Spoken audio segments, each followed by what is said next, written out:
Remember, at all times, it is the IEBC's mandate to announce the winners. But we were talking about concession earlier on. We've seen the first presidential candidate concede before the tallying is even done. Is this an indicator of a free and fair process, like we were mentioning earlier on? I think it might not be safe to say that it is an indication of a free and fair process, but it is something to be applauded, and it is something that we should encourage. Hold that thought. I believe there's another update from the IEBC, and Juliana Cherera is currently speaking. Let's listen to what she has to say. 653, Wahiga David, 61, Wajakoya George, 88.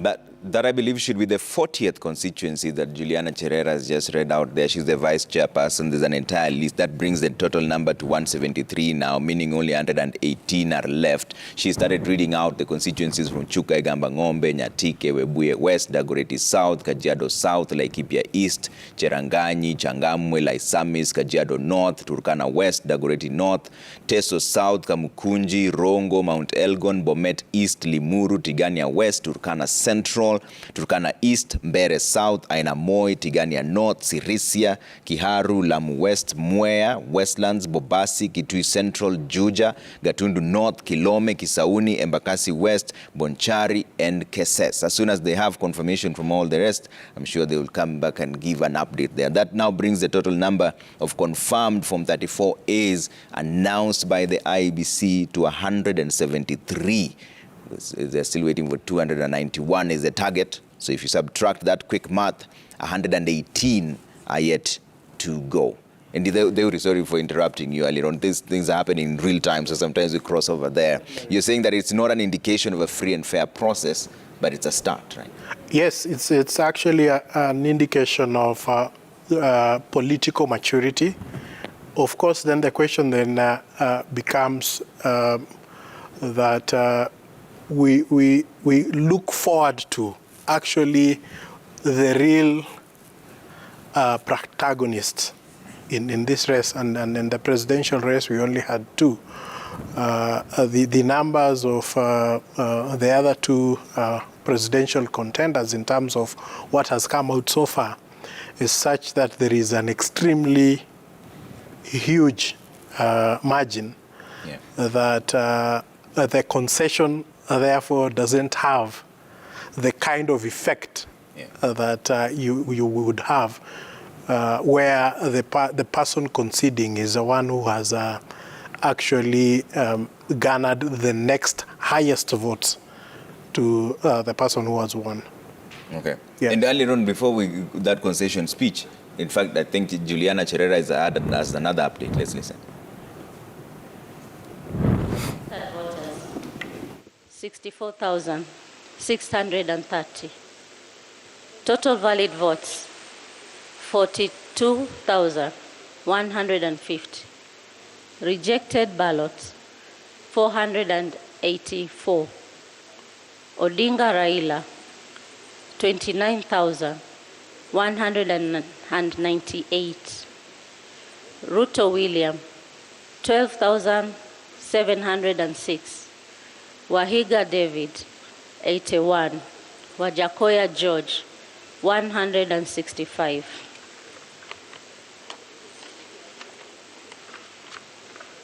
Then Uasin Gishu County, Keses constituency. Total registered voters, 77,992. Total valid votes, 54,768.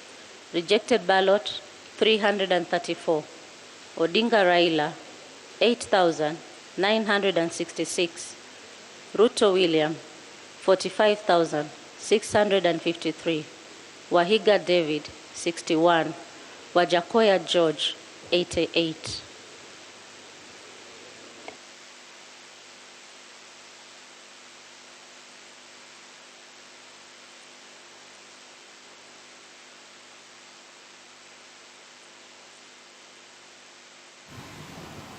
Well, Vice Chairperson Juliana Cherera, they are giving an update now. I believe those constituencies have gotten to 42. That means they've done 175, meaning now pending is 116 of confirmed Form 34As that they've counter-checked and tallied with the returning officers there, plus the commissioner. But we were talking earlier on about leadership and resource allocation, and we were wondering why this is such a do or die. Before I come to Dr. Omolo here, is it that the leadership follows resource allocation, and how can that be reversed so that it doesn't matter who's really at the helm? All Kenyans feel like they are a part of the same nation. The history we have is that resource allocation follow leadership. Yeah. And that is the reason why we have tried to come up with institutions to actually try and mitigate that. The Office of the Controller of the Budget, the Office of Allocation of Revenue, of course, that also is to take account of the devolution aspect of it. But what we have seen is that resource allocation in the budget and the country's sometimes economic climate is largely influenced by those who are in power. And that, in my view, has been a significant failure of Parliament, because Parliament is supposed to exercise oversight. Yeah. And I think maybe going forward, if we can exclusively confine Parliament to its constitutional mandate and take away funds like CDF and other funds, I think Women Rep also had some sort of fund that was given to them, so that Parliament then is exclusively confined to representation, legislation, and oversight, we might be able to see a change in that trend. If you look at, for example, the counties, they're supposed to have the medium, short-term, and long-term plans, which inform the allocation of revenue. It is still the same for the national government. But at that particular time, there isn't enough and a qualitative public participation to ensure that then the policies, the economic policies that the government and also the counties are adopting are not skewed in favor of those who are in office politically. So I think it is a history that we are moving away from, but we need to do much better, and perhaps this is also a space which needs to be occupied more by active players in the civil society, so that then we are able to build a critical mass that is able to interrogate those development plans to ensure that our resources are put at a place where the greatest beneficiary is the Mwananchi. Yeah. Dr. Molo, what are we missing here in terms of resource allocation, which there's a perception that it follows the leadership? Whoever the leader of the country is, most resources head towards that side. Hence the reason why the political contest is such a do or die. I think this has been a problem even when we were making the 2010 constitution, is that there's so much powers within the presidency. And even when we saw the BBI, it also had some gaps within it, but it was actually providing that, you have the winning person, takes the presidency, but what about the losing politician becomes the leader of opposition? But even currently, the leader of opposition does not have any official office, within the current structures. So it's like if you declared, if the winner is declared, and you are the opposition, then you and the people who voted for you feel that they're missing out. And also, when you look at the public service in Kenya, actually, it's been said that it's dominated by maybe the 5 major big tribes or nations within the country. So presidency also determines who become the CS, who become the ministers, who become the ambassadors. So there's still much powers within the presidency. But I think one of the solutions to this is devolved governance. And with the devolved governance, you can even see within the ASAL areas, if you look at places like Turkana, like 15 years ago, they didn't even have direct flights to those areas. They didn't even have proper road infrastructures.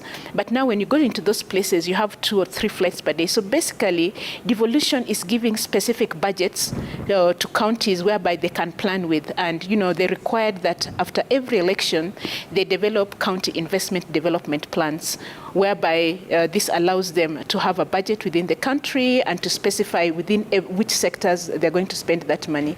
So at the moment, if our structures remain the same, I think one of the areas we really need to focus on is that how can we strengthen our devolved governance system? But at the same time, the situation cannot remain the same.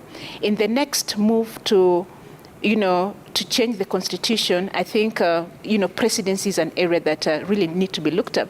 And when we talk about the civil society, that, the civil society can agitate change, we've seen a lot of people from the civil society moving into politics, and some of them are senators, they're politicians, and once they move into the government, then they are weakened and they cannot speak up. So we also need to strengthen our civil society like we had it 10 or 15 years ago. Currently, our civil society is very weak. Yeah, but Dr. Molo, you've mentioned something interesting there. This is exactly what devolution was meant to cure, right? But there still seems to be some sort of political hangover with what the national government structure looks like. Is it that the people who have been given the opportunity to drive the devolution agenda in the counties have also failed, therefore the electorate still focus on the national government? I think actually this, we've just had 10 years of devolved governance where we have governors and we have the members of county assembly.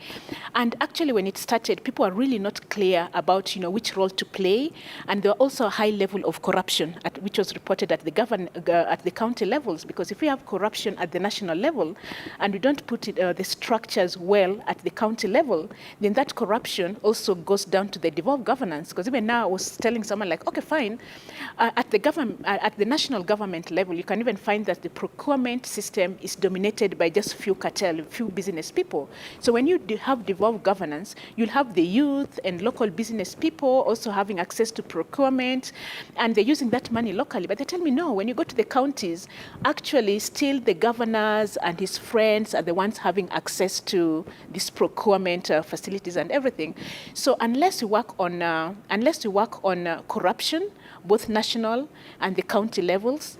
And also we still need civic education so that we know very clearly that what does county government has to deliver for us. Sometimes even if you're at the county level, you have a bad road, but you ask yourself, who's supposed to really repair this road?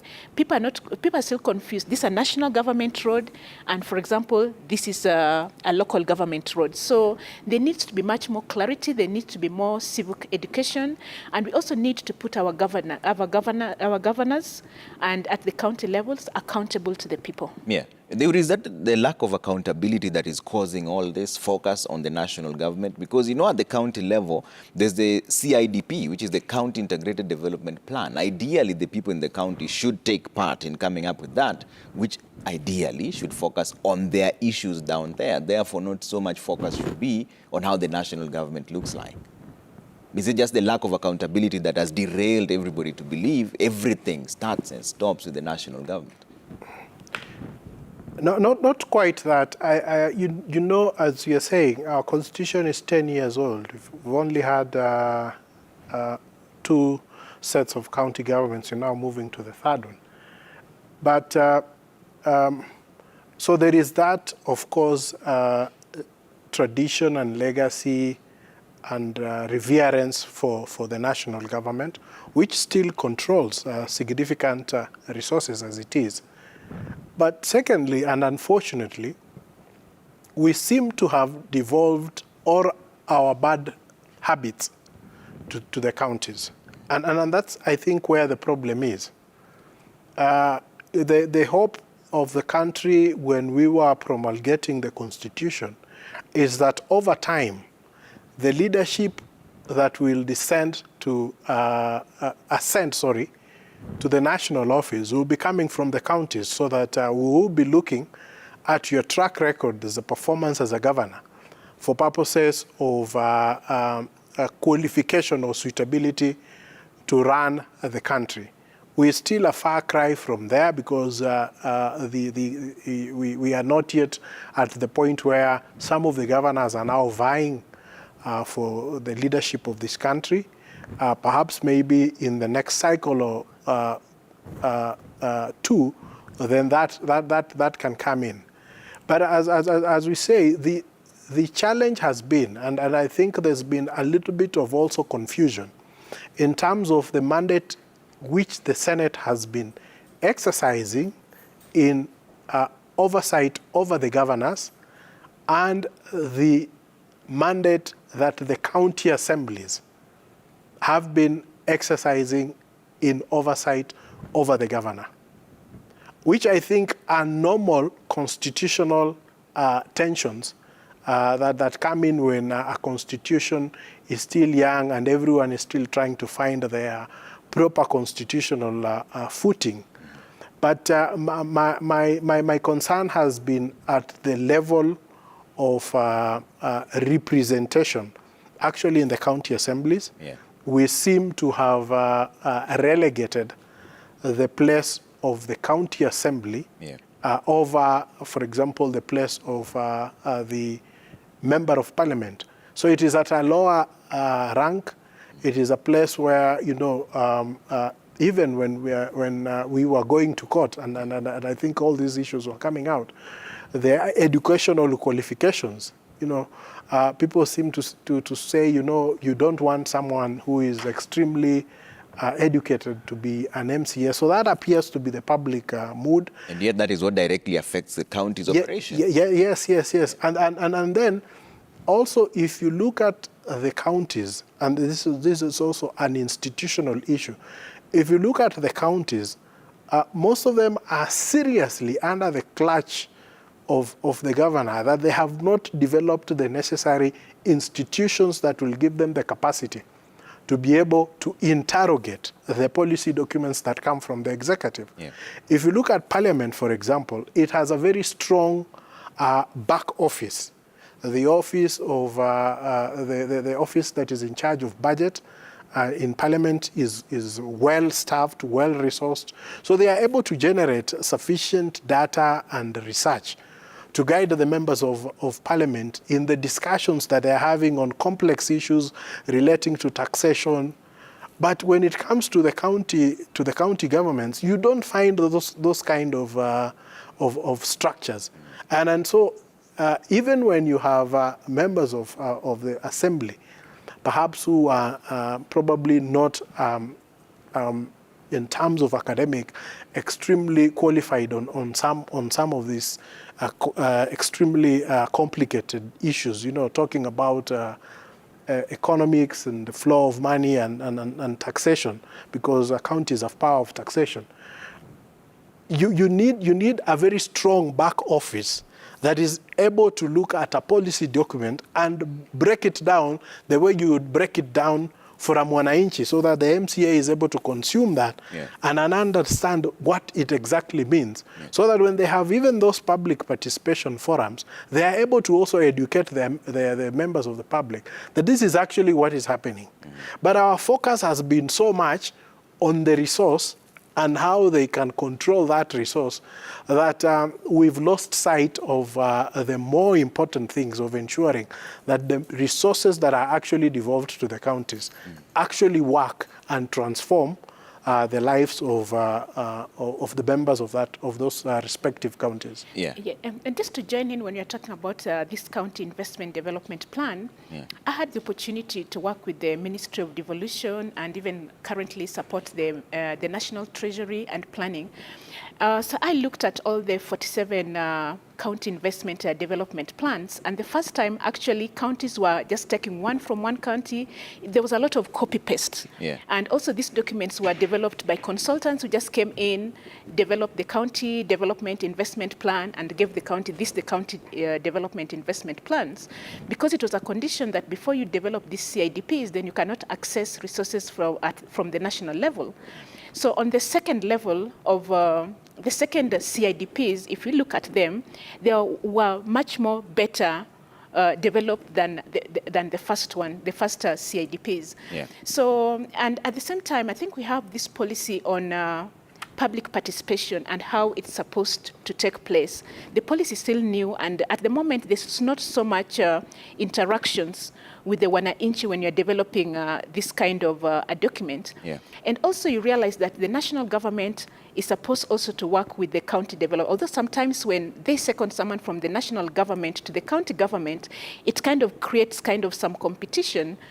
But then again, when you go to the counties to sensitize people, do you sensitize an MCAs on the CIDPs and other policy document? Then you're not sure that after 5 years, this MCA is going to make it to parliament. Or do you focus on the county directors because they've got long term of learning? So that all those kind of challenges, and everyone talk about county investment development plans, but counties, and some of them, I think over 10 counties have already developed county spatial plan.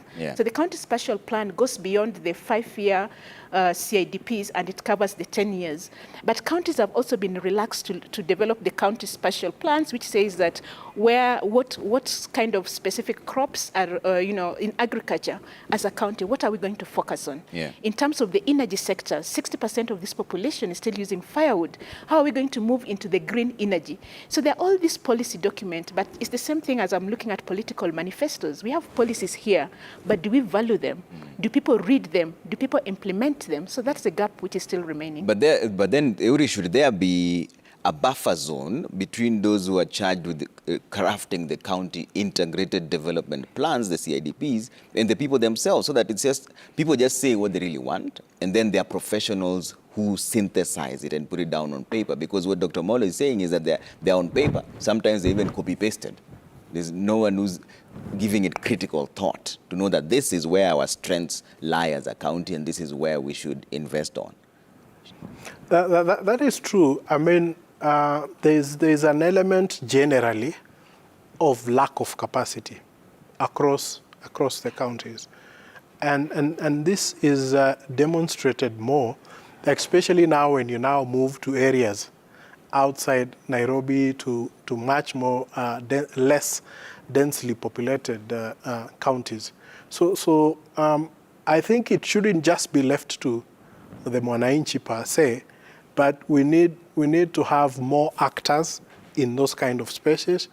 We need to have a lot of participation from the civil society across most of these counties, because the question of public participation is not so much on the quantity, but it is rather the quality. So you could have a report or a policy document that was prepared that and feedback obtained from a very small clique of people, but it is more qualitative than having it go through the entire county. And remember that members of the public also have different needs depending on the locations where they are. And then that is what now brings into focus the other challenge of the political masters, and then determining where you place those resources. Okay, hold that thought for a bit. Mwana, nasikia tunaelekea kwingine sasa ama?